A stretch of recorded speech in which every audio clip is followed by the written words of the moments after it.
My name's Jonathan Knight. I'm the executive producer for Dante's Inferno at Visceral Games in Redwood Shores.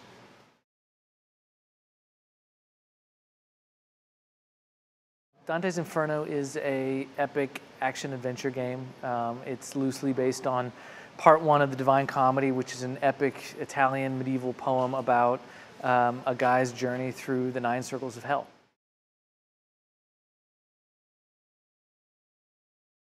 So the game's defining feature, I think, is really the combat. It's just incredibly fast-paced and responsive and rewarding combat. Dante fights with 2 main weapons. He's sort of a dual character. He's got a giant, deadly scythe that he steals from Death, a huge blade that does a lot of punishing combat moves. And then he's also got this holy cross that represents kind of more his holy warrior side.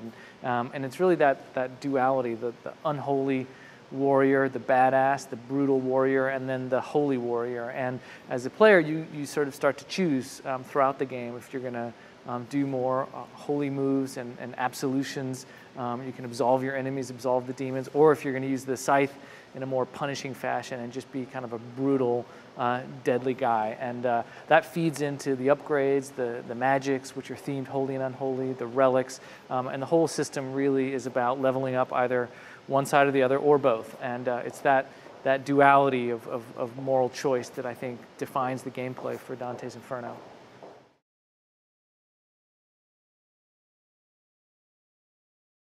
So at the event here in London at the Winter Showcase, we're showing Lust, which is the second circle of hell, and it's a big crazy level with the giant boss Cleopatra, who's kind of kidnapped Beatrice, and you're sort of racing up the tower to save her and engaged in fighting off this boss kind of throughout the level.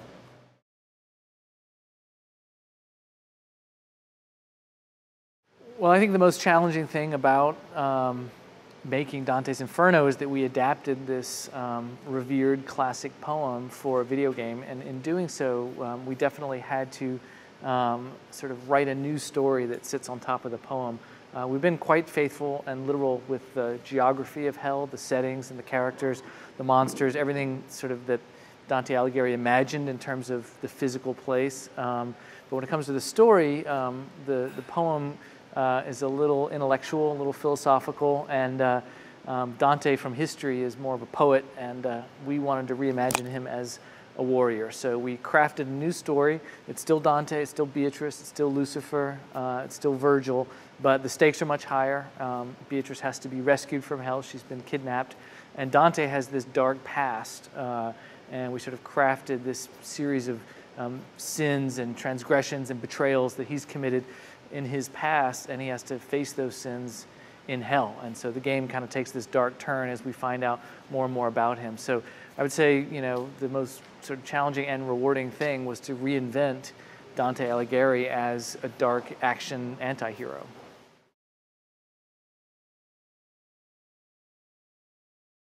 Well, the team at Visceral Games making Dante's Inferno is amazingly passionate. It's an incredibly talented team. We're super dedicated to quality and polish, and we just have an incredible team of artists and graphic engineers and animators that are really giving a very unique and very artistic sort of take on this great poem. So team's working super hard, and they're really giving everything they've got to have it be just the greatest game it can be.